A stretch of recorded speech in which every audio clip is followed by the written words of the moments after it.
Are we almost there? Just a little farther, sweetheart.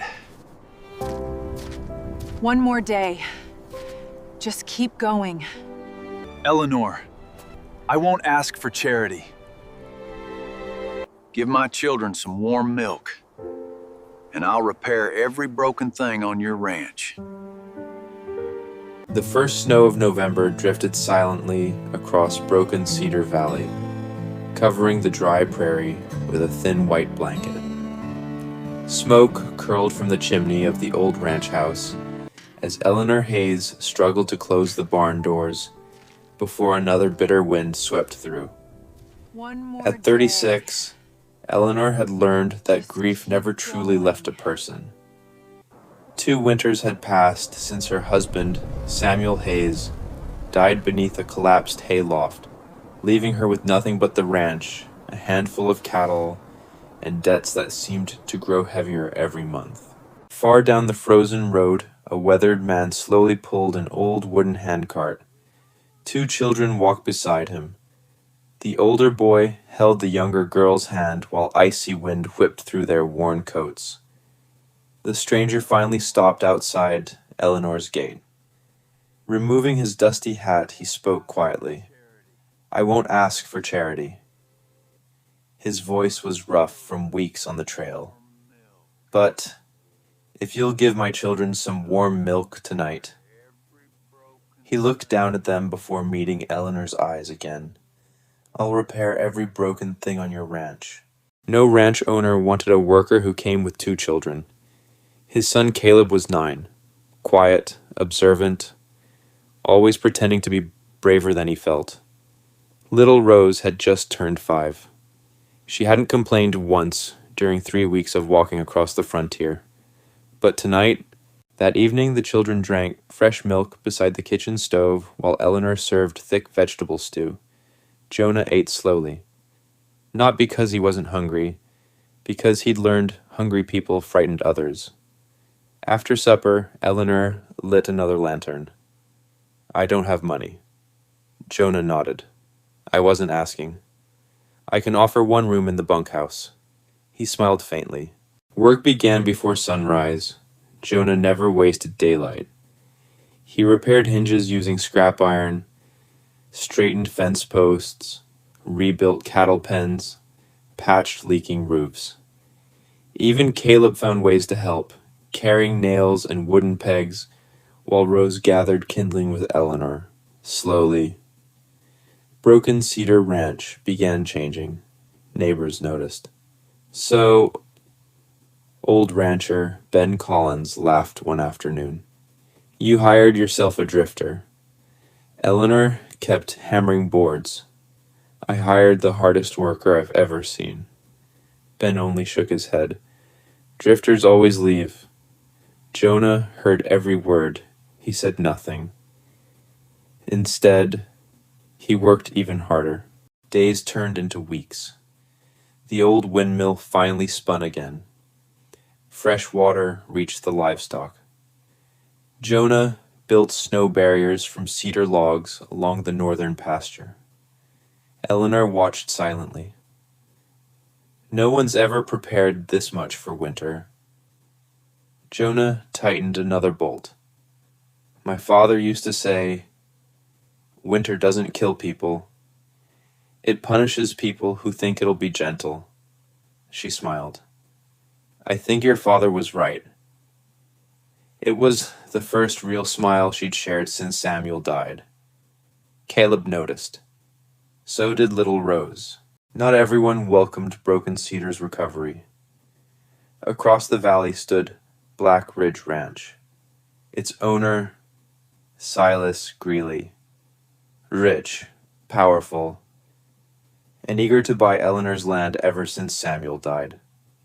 He arrived one afternoon on horseback. "I hear you've hired yourself a miracle worker."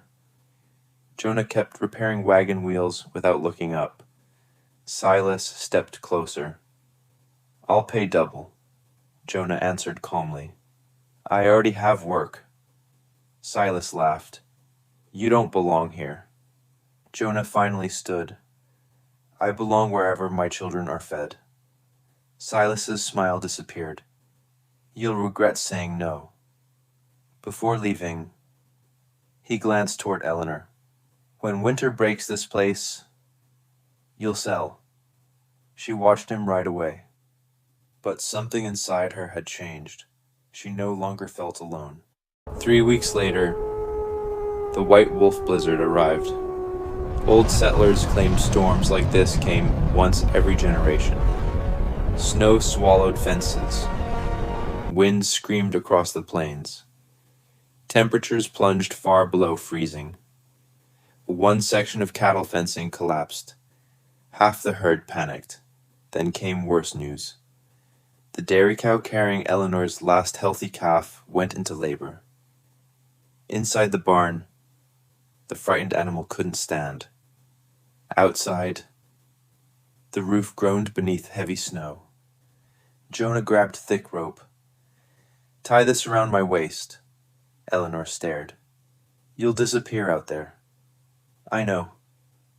If I don't brace those roof beams, the barn won't survive.